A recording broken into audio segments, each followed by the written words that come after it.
ever host a guest and they just don't leave? That was me standing outside my basement suite in Calgary. Checkout time came and went. No bags, no footsteps, no goodbye, just pure silence. I knock once, nothing. Knock again, nothing. And then I just go like, is anybody home? Because at this point, I'm not even hearing a single soul. I mean, how quiet can people get? And then that's when my brain started running wild because the night before, the previous night, things were far from quiet. Let me explain. So this Calgary basement suite was my golden ticket. I was always hyped when it got booked because it meant that there wasn't any small talk. And I finally had some space back as I cashed in. Don't get it twisted. Sure, like hosting shared spaces sometimes was fun because you meet really interesting people and people from like pretty much all over the world. But when you've had so many back-to-back bookings, sometimes you just need a pause and need some time to reset. But unfortunately, you can't just cancel everything in your calendar, right? Because that's gonna penalize you so much.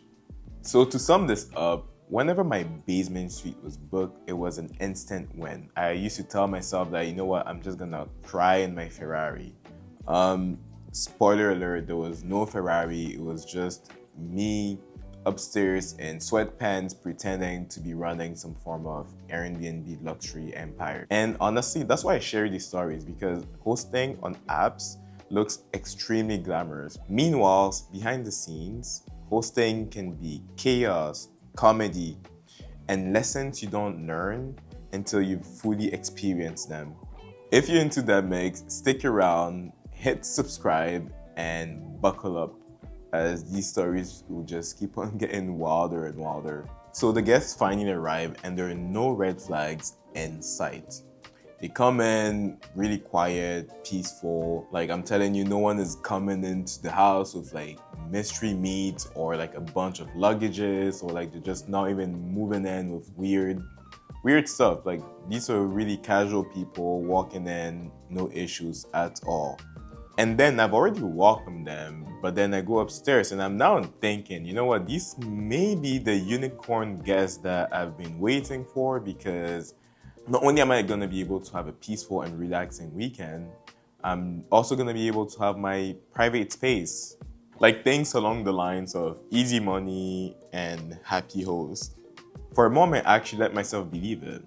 I told myself that, you know what, this time will be different and I actually hit the jackpot. It's gonna be a peaceful ride, simple, easy money. I'm not gonna stress a single bit. Spoiler alert, no, the peace wasn't gonna last long. Now, remember how I said they were quiet and polite? Yeah, that lasted only 5 hours.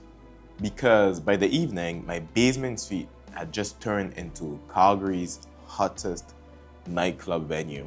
I'm on the main floor, doors closed, just minding my own business when I can feel that the floor is shaking.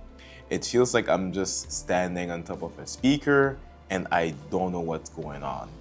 And I'm like, hold up, did I just rent my basement suite to Pitbull's after party or something?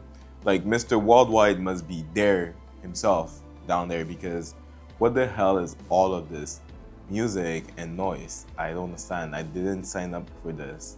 Just track after track after track, like no mercy.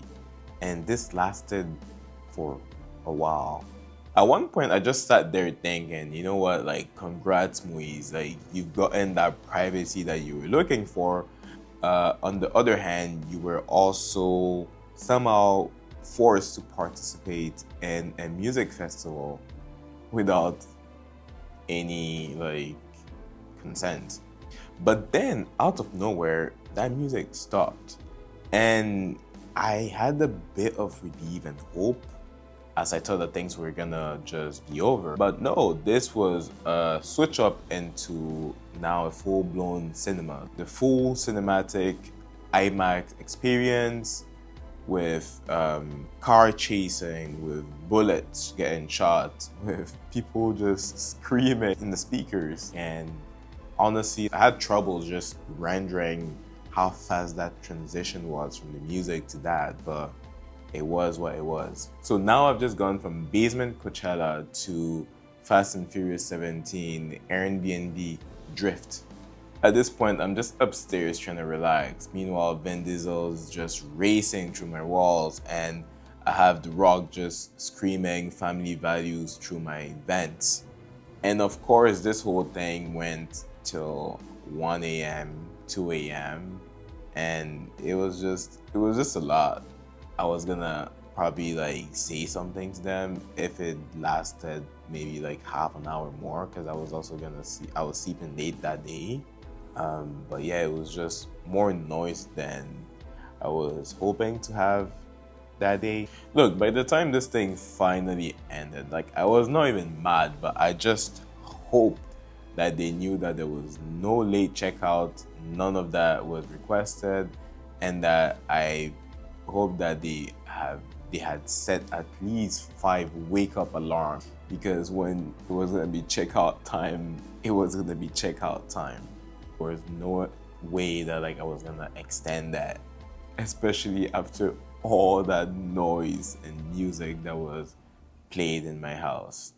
Next morning, checkout time comes and nothing. Pure silence, no bags, no doors closing or opening, no footsteps, just nothing. I knock once, I knock another time, and at this point I'm just standing there like the world's like weirdest landlords trying to whisper, huh, hello? Right? In my brain, like I don't know what's happening. Are they ignoring me? Are they asleep? Or are they gone? And one thing for sure I wasn't trying to do was to open the door to face something that couldn't be unseen. And I know that some hosts have been in that situation before, and I wasn't trying to just ruin my eyes this early in the morning. But after half an hour, I'm thinking that, okay, this thing here is weird. And then after an hour, I'm like, okay, this is something else. Either these are professional like hide and seek champions, or I've got a bigger problem. And then that's when I knew I had to make the call. Now, calling Airbnb support as a host is always an adventure. I'm bracing myself for the usual music being placed on hold and having to explain my same life story to 3 different agents. But surprisingly, they pick up quite quick.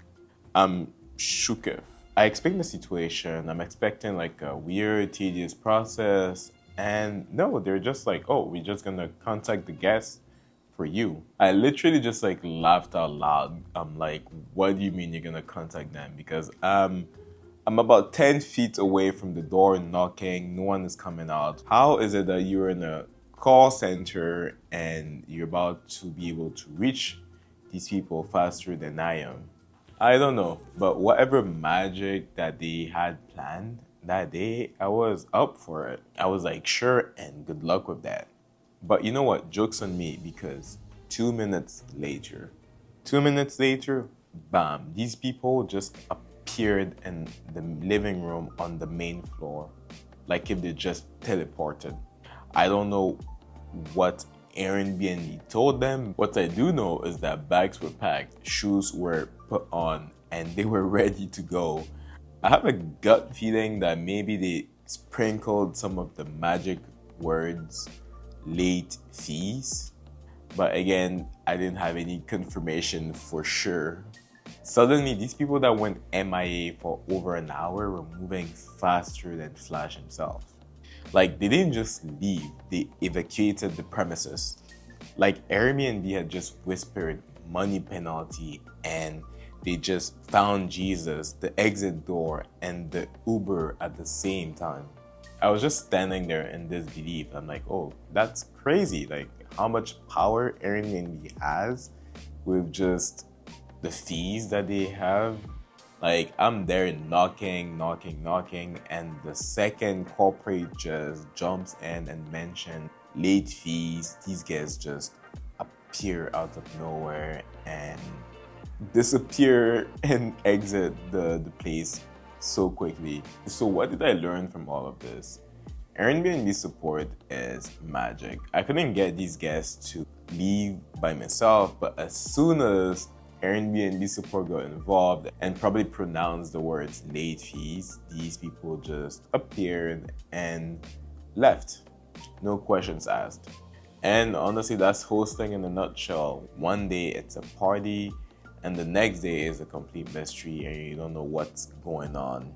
Are they asleep? Are they dodging checkout? Either way, thank God they were alive. And if you want to hear more Airbnb stories of chaos, comedy, or wholesome moment, hit that subscribe button and drop a comment if something similar has happened to you with a late checkout. And see you guys next time.